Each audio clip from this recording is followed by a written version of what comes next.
आणि यवतमाळ वाशिम मतदारसंघासाठी आजचा दिवस प्रचंड वादळी ठरला। यवतमाळ वाशिम मतदारसंघामधून 5 वेळा खासदार राहिलेल्या भावना गवळी यांचा पत्ता पक्षाने कट केला, यावर आज शिक्कामोर्तब झालं। आज महायुतीच्या उमेदवार राजश्री पाटील यांनी आपला उमेदवारी अर्ज दाखल केला।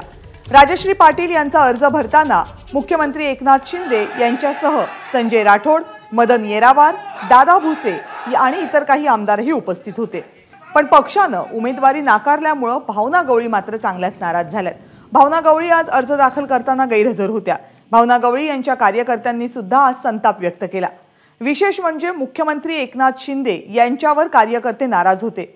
आम्ही कुणालाही नेता मानत नाही, भावना गवळी याच आमच्या नेत्या, असा संताप कार्यकर्त्यांनी व्यक्त केला।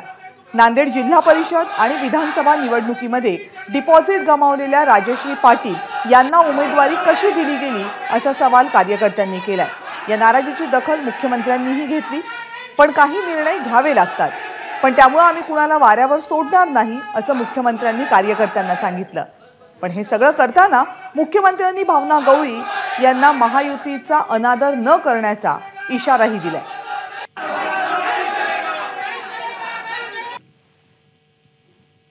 काही निर्णय समीकरण आपल्याला करावी लागतात, परंतु असं करत असताना मी आपल्याला सांगतो, हा एकनाथ शिंदे कुणालाही वाऱ्यावर सोडणार नाही, सगळ्यांच्या पाठीशी खंबीरपणे उभा राहील।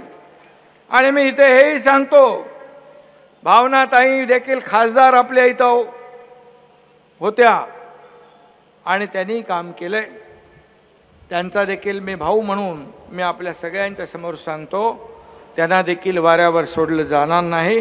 प्रत्येकाचा सन्मान मान सन्मान केला जाईल। एबीपी माझा, उघडा डोळे बघा नीट।